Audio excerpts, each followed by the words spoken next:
we have grown by leaps and bounds, almost by more than 100,000 people in just the last 5 years. And so when you have that level of growth, the responsibilities with the mayor's office grow, but yet you're still one person with maybe a little bit of help. And so it's a challenge to meet all the obligations, but she does her absolute best. There she is. And she here. Hi. I was just introducing you as the great thinker and leader with the practical sense that you are. Oh, Liz, you're too kind. You're so sweet. That's not what my email says, so I'm going to run with it. Can you tell us a little bit about, how do you imagine the metaverse working with cities, and what role we as a collaboration have in working with you? Well, first of all, thank you everyone for being here. I'm very excited because I have the opportunity to work with Liz and the United States Conference of Mayors, obviously Liz's connection with NYU, and Tom and Jocelyn, I think you both are on here, but I'm very fortunate to have a team that is very receptive of sort of my big vision, which isn't typical in government. So sometimes it can be difficult to get people to sort of want to run with big ideas and initiatives. But here in Reno, Nevada, just a little bit of background, we were a predominantly gaming city.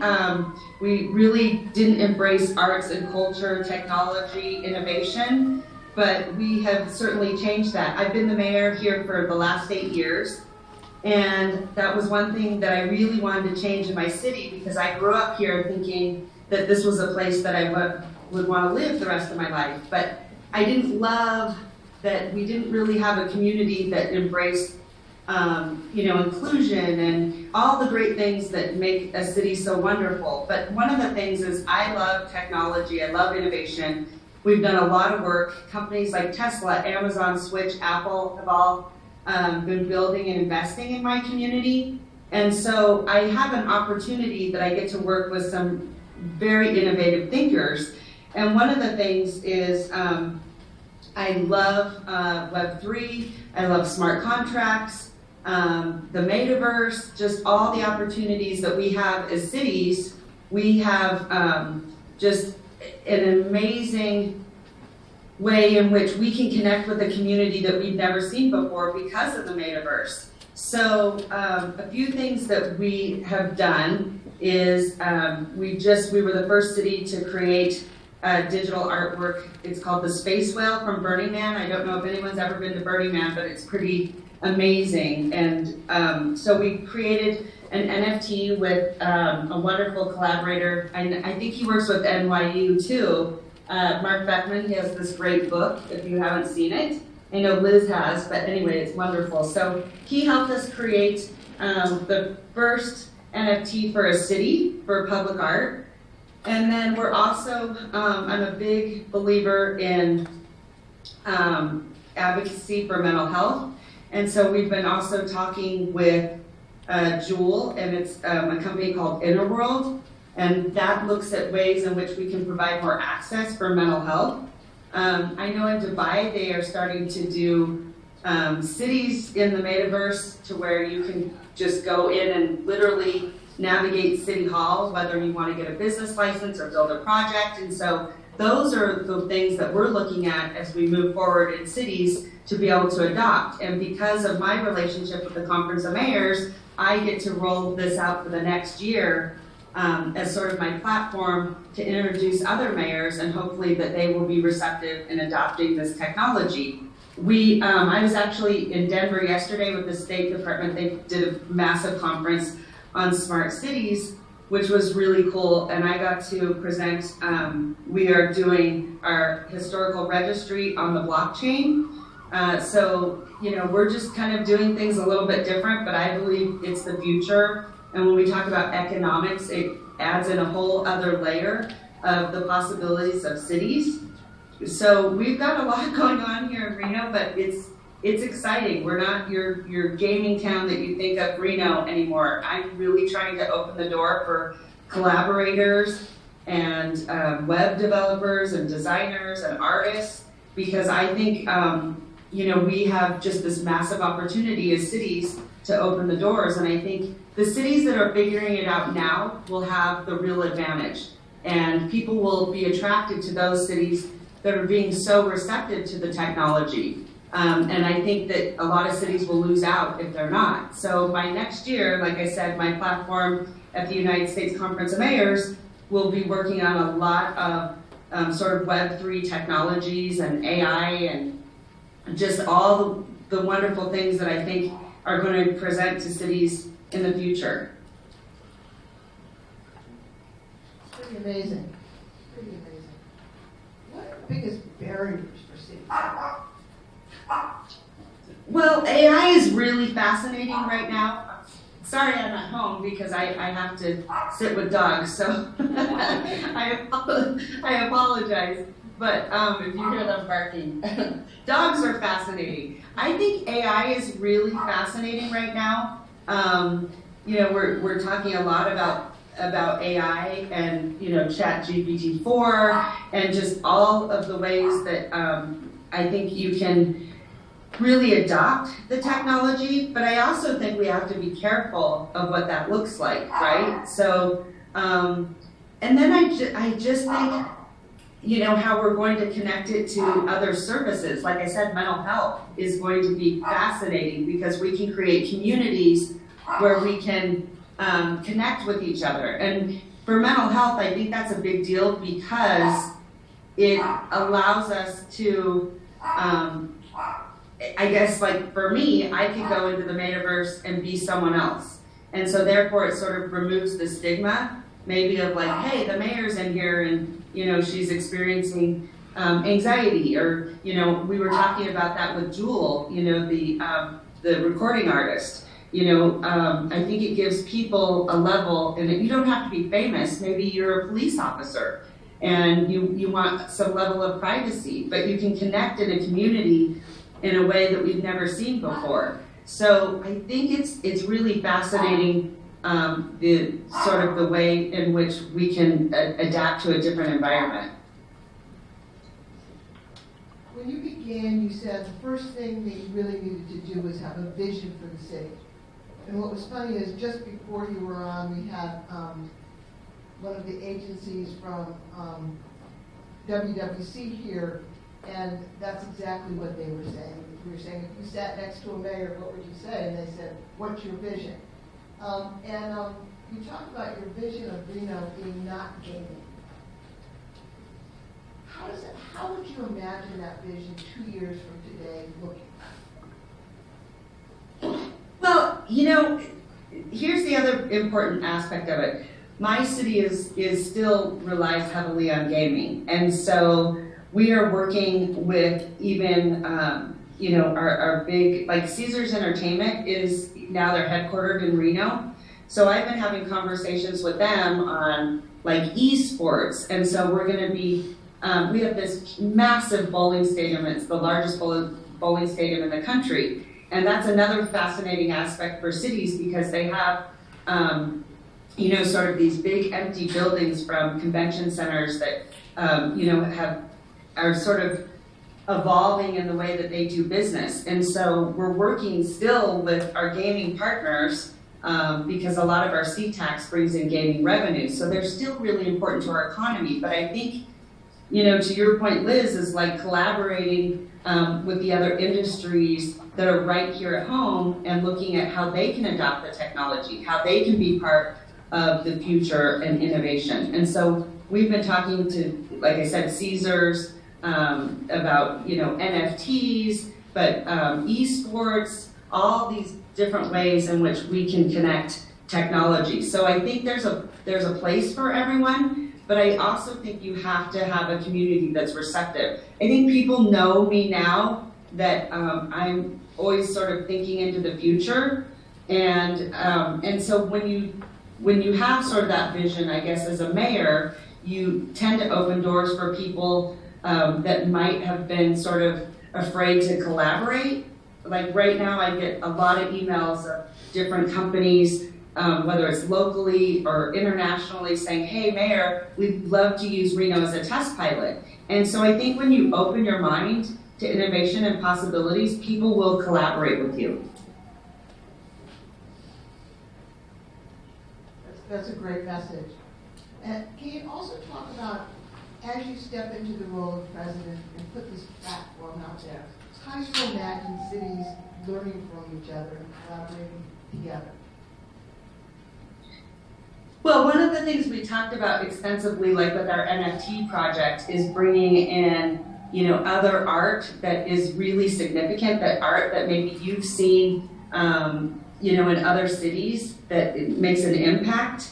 And so part of that, we've been discussing with other mayors, what art pieces do you think that we could collaborate on and build NFTs for, so that way people can actually experience cities without actually having to be there. So I think that's another fascinating aspect. And I think there's this whole world that we haven't touched on for tourism. And I sit on the TAPES committee, which is Tourism, Arts, Parks, Entertainment, and Sports. I chair that committee. So we talk a lot about tourism and what that could possibly look like. And we think there's a big tourism component and an art component with NFTs. But I think it's going to be how we collaborate with each other, and then also bring it to the forefront for, in the Metaverse, or just any way that we can adopt it through Web3, whether it's smart contracts. I think, looking at ways other cities are doing their adoption, that we can all collaborate together. And I think that's an important piece of the conference, where mayors are starting to really pay attention to it and saying, we've got to be at the forefront. It's also great for jobs. It's great for economics. It's great for culture. So cities really want to be a part of it, and they're very receptive. I know when you were there, a lot of people came up to me and said, it was so cool. I got to meet with Liz and, making our avatar and, sort of hearing about the experience. I had a lot of mayors' interest. But I think, again, it's going to be about having a bigger vision for cities and saying, what is the possibility? Like for us, I said, we're putting our historical registry on the blockchain, because that's one thing government does not do well. They don't do technology well. It's very, very antiquated. But I would love to know the history when I'm not sitting in the seat as mayor. What does that look like for the history of my city and historical sites?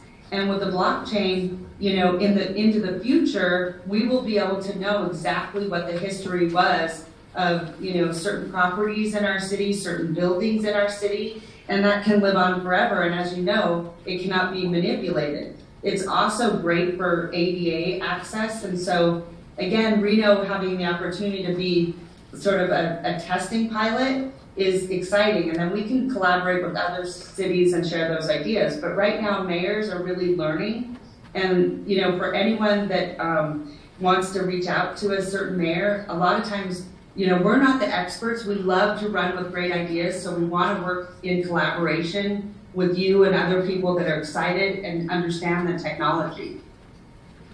One of the challenges you put out to us when we were with you in June was to try to put something together. I'm sorry to upset your dog. Something together that resembles Well, I have my sister's 4 dogs here too. I'm like the animal farm today. Don't tell, because yes, and it's not code either. You can only have 3 in Reno, and I've got 6 right now. So don't tell anyone. Don't tell anyone. One of the things we had talked about was trying to put something together that was like a mayor's guide to the Metaverse. What to think about as you do your strategy, how to be practical, how to bring your imagination and the financial resources together. This is the group that's working on that. I just want to make sure that's something you still would like. Absolutely. And I also think give experiences, and also remember who your audience is. A lot of this is foreign to them. I mean, NFT, when I first mentioned it, they were like, what is that? They had a really hard time sort of understanding that.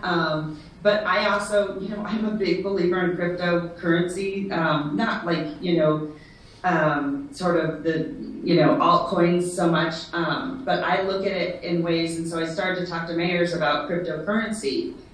And there are millions of people that are unbanked, and talking about how that level of transparency with banking and sort of leveling out the playing field when it comes to currency and the economy. When I start to sort of explain, Bitcoin to them and things like that, they can kind of start to wrap their head around it. But I was going to say, think about, your audience. You have to really kind of dumb it down because this is the first time they're hearing a lot of this. And especially for politicians, I will tell you this, they don't like to be the first ones to go out there and adopt something. It's very, it can be very scary to them. They typically, don't like to take a risk because that means they could possibly fail. But I think that failing is a good thing. I think that's how you get closer to success. I mean, how many times did you hear no before someone told you yes, right? So I would say understand the audience, keep it as simple as possible. Also, things in which they could relate to. Mayors can relate to communities. And they can also relate to how do you make someone's life better? How does this technology actually make someone's life better? So I would say really focus on that, and I think that they will be very receptive if you can really get the message to where it's clear and simple. When I was introducing you before you were on screen, I quoted you as how to leverage technology to give real utility and connection to Reno citizens and make people's lives better. There you go. You got it. You're consistent. You're hired, Liz. I need you to move to Reno. We've used more than our 15 minutes, and I know your time is very precious.